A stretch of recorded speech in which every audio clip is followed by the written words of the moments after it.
ओया ने एक गहरी सांस ली और फिर मन में ही सोचा, बच्चों से पाला पड़ा है।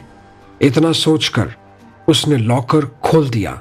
जैसे ही उसने लॉकर खोला, लड़की मुंह पर हाथ रखकर चीख पड़ी।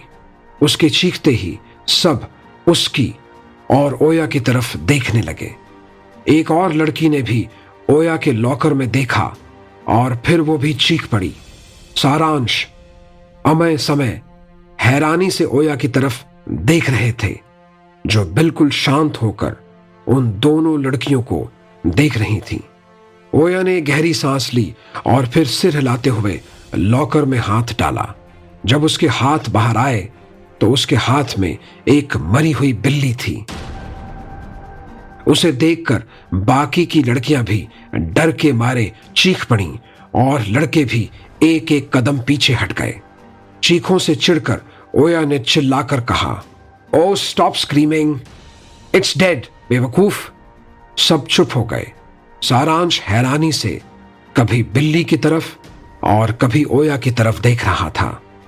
स्मर्थ और उसका ग्रुप भी ओया की तरफ हैरानी से देख रहे थे। ओया उस बिल्ली को पकड़कर बाहर चली गई। ओया गार्डन में पहुंची। वहां पर माली फूलों को उखाड़ रहा था। ओया ने कहा, अंकल आपकी हेल्प चाहिए। माली उसकी तरफ पलटा।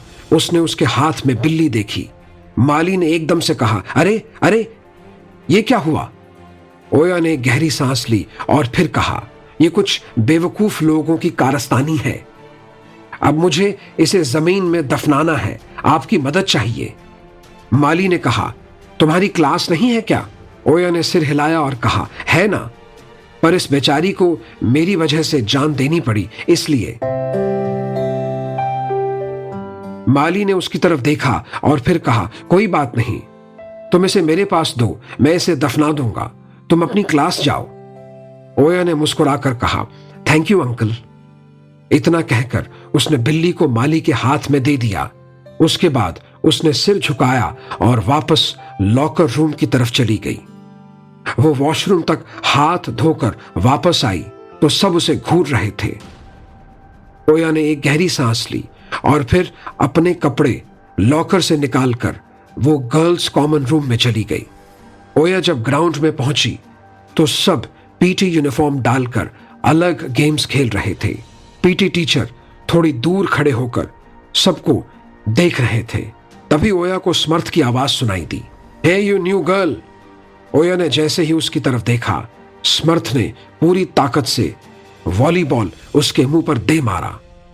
इससे पहले बॉल ओया के मुंह पर लगता, ओया ने उसे बीच रास्ते में ही पकड़ लिया। एक पल के लिए तो स्मर्थ चौंक गया, पर अगले ही पल उसने कहा, डू यू नो कैसे खेलते हैं? सारी क्लास अपनी गेम्स छोड़कर स्मर्थ और ओया की तरफ देखने लगे। ओया ने बॉल की तरफ देखा और फिर स्मर्थ की तरफ। फिर ओया ने कहा, तुम्हें सच में मेरे साथ खेलना है? स्मर्थ ने कहा, ट्राई करने में क्या जाता है फिर। ओया ने एक शरारती मुस्कान दी। अग्नि की आवाज गूंज उठी, नहीं, खेलना मत, बिल्कुल भी नहीं। ओया मुस्कुरा दी। उसने मन में जवाब दिया, ट्राई करने में क्या जाता है? इसने मुझ पर पहले बॉल फेंका। अग्नि की आवाज आई, तुम मेरी बात क्यों नहीं मानती? हाथ पैर टूट जाएंगे। ओया ने मन में जवाब दिया, आई रियली डोंट केयर। टूटते हैं तो टूटने दो, जुड़वा लेंगे। इतना कहकर ओया बॉल को हल्के से हाथों में उछालने लगी। तभी सारांश आकर स्मर्थ की बगल में आकर खड़ा हो गया। स्मर्थ ने उसकी तरफ देखा और फिर कहा, तुम्हें क्या चाहिए? सारांश ने ओया की तरफ देखा और फिर कहा, लेट्स प्ले इट टुगेदर। उन दोनों को साथ खड़ा देखकर समन्वय ने कहा, ये दोनों काफी टाइम बाद खेल रहे हैं साथ में ना? अमय ने कहा, पूरे 9 साल बाद। जो किसी जमाने पक्के दोस्त हुआ करते थे, आज एक दूसरे के दुश्मन हैं। I can't believe this man. सारांश और स्मर्थ एक दूसरे की तरफ देख रहे थे। निक ने यह देखकर कहा, dam, I miss old days man. ये दोनों साथ में कितने अच्छे लगते हैं, जैसे कि रियल ब्रदर्स हों। संचित ने कहा, सच में यार, पहले सब साथ में रहते थे तो कितना मजा आता था। निक ने कहा, चलो इस ओया के आने से कुछ तो अच्छा हुआ। समन्वय ओया की तरफ मुस्कुराते हुए देख रहा था। उसने मन में ही सोचा, तुम्हें देखते ही मुझे फीलिंग आ गई थी कि तुम कुछ तो खास करने आई हो इस यूनिवर्सिटी में, और वो तुम साबित भी कर रही हो।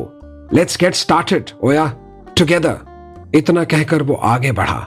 ओया, समर्थ और सारांश ने समन्वय की तरफ देखा। समन्वय ने कहा, तुम दो हो, वो अकेली, सो आई थिंक कि उसे भी पार्टनर की जरूरत होगी। सारांश ने कहा, फिर तो किसी ऐसे को भेजो जो न्यूट्रल हो, वरना। इतना कहकर उसने समर्थ की तरफ देखकर कहा, कुछ लोगों को लगेगा कि तुम वहां उसकी नहीं मेरी हेल्प करने गए हो। इससे पहले कि कोई और कुछ कहता, समर्थ ने एकदम से कहा, आई ट्रस्ट हिम, मुझे समन्वय पर पूरा भरोसा है। आई नो, वो मुझे कभी हार्म नहीं करेगा। समन्वय मुस्कुरा दिया।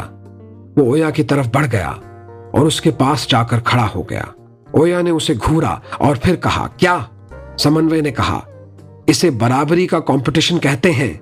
वो दो, हम दो। ओया ने कहा, I don't need you.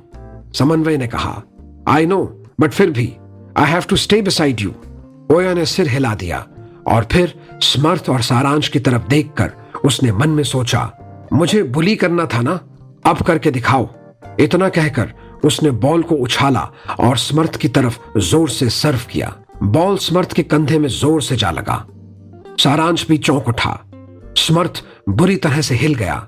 Game start हो गई। समर्थ जितनी बार भी सर्व करता, बॉल उसकी तरफ जोर से वापस आती। ओया इतने जोर से मारती थी और जब ओया सर्व करती तब भी समर्थ को बॉल जोर से लगती। उसका पूरा शरीर दुखने लगा था। समन्वय चुपचाप खड़ा था। सारांश हैरानी से समर्थ की तरफ देख रहा था। जब भी समर्थ को लगती तब वो भी कांप जाता। जब समर्थ थक गया तो उसने सारांश की तरफ देखकर कहा, या खेलने का जिम्मा मैंने ही ले रखा है क्या? तू भी खेल। सारांश ने कहा, हाँ खेलता हूं ना। समर्थ ने कहा, खेलता क्या हूं, खेल आके। इतना कहकर उसने सारांश को आगे कर दिया। ओया के हाथ में बॉल था। उसने सारांश को घूरा। ओया ने मन में सोचा, बिल्ली रखी थी ना मेरे लॉकर में, अब देखो तुम। इतना कहकर उसने सारांश की तरफ बॉल मार दी। अब सारांश का नंबर था। थोड़ी देर बाद सारांश और समर्थ दोनों का नंबर लग गया। पूरी क्लास हैरान होकर उन तीनों की तरफ देख रहा था। समन्वय एक साइड खड़ा होकर मुस्कुरा रहा था। पीटी क्लास खत्म हुई और दोनों लड़कों ने राहत की सांस ली। ओया ने उनकी तरफ देखा और अंदर चली गई। दोनों लड़कों ने एक दूसरे की तरफ देखा। समर्थ ने सिर झटका और फिर वो संचित और विमेश की तरफ चला गया। समन्वय ने ओया की तरफ देखा।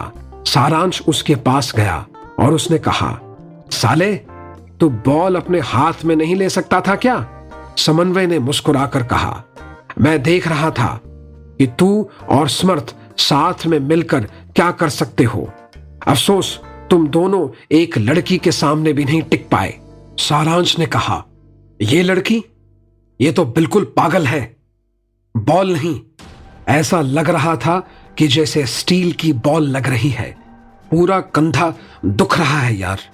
समन्वय ने मुस्कुराकर कहा, ये लड़की अलग है। सारांश ने उसकी तरफ देखा।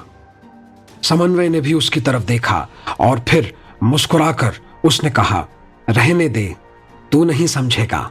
इतना कहकर उसने सारांश का कंधा थपथपाया और वो भी अंदर की तरफ चला गया। ओया अपना सामान लॉकर में रख रही थी। तभी अग्री की आवाज आई, तुम नहीं मानोगी ना, मैंने कहा था ना कि खुद को काबू में रखो। ओया फिर से भूल गई थी कि वो कहां पर है। उसने सामान लॉकर में रखते हुए कहा, तुम्हें पता है ना, अभी मैं पूरी तरह से ट्रेन नहीं हुई हूं। जिस दिन हो जाऊंगी उस दिन तुम मुझे बार बार कांटेक्ट नहीं कर पाओगे। अग्री की आवाज आई, तुम्हें ट्रेन होने के लिए मेरी बातें माननी चाहिए, बट तुम्हें तो अपनी ही चलानी है। ओया ने कहा, इतने सालों से यही तो किया, पर फिर भी फर्क तो पड़ा ही नहीं। अग्री का जवाब नहीं आया। ओया ने ऊपर की तरफ देखा और फिर कहा, अग्री, उसका फिर से जवाब नहीं आया। ओया ने कहा, कमाल है, इतनी जल्दी चुप हो गए तुम। ये चमत्कार कैसे हुआ? कहां गए तुम? पीछे से सारांश की आवाज आई। कौन? कहां गया? ओया पलटी तो सारांश उसके बिल्कुल पास खड़ा था। ओया के लॉकर के दरवाजे खुले थे। वो बिल्कुल लॉकर के अंदर खड़ी थी। उसके ठीक सामने सारांश खड़ा था, जो उससे सिर्फ कुछ इंच दूर था। वो ठीक उसकी आंखों में देख रहा था। ओया अपनी पलकें झपकाना भूल गई थी। सारांश ने कहा, तुम्हें फिर से दौरा पड़ गया है क्या? किससे बातें करती रहती हो तुम? ऊपर देखकर ओया ने कहा, तुमसे मतलब? मैं जिस मर्जी से बातें करूं, हवा से, ऑक्सीजन से, अपने लॉकर से, मेरी मर्जी, मेरी बातें, तुम हटो यहां से। इतना कहकर वो दूसरी तरफ जाने लगी। वो भूल गई थी कि वो लॉकर के अंदर खड़ी थी और दोनों तरफ दरवाजे खुले हैं। वो जैसे ही मुड़ी, उसका सिर एकदम से दरवाजे से टकरा जाता, पर तभी अचानक सारांश और आगे आ गया और उसने अपना हाथ ओया के माथे पर रख दिया। ओया ने एकदम से मन में कहा, नहीं नहीं नहीं, और ना चाहते हुए भी उसने आंखें बंद कर ली। समन्वय पूल के पास पहुंच गया। उसने स्विमिंग सूट पहना हुआ था और उसकी आंखों पर उसने स्विमिंग ग्लास पहन रखे थे।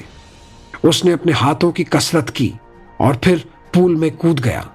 वो थोड़ी देर तैरता रहा। जैसे ही वो बाहर आने लगा, उसे लगा जैसे कि उसका पैर किसी ने नीचे से पकड़ लिया हो। समन्वय ने हैरानी से पानी के नीचे देखा।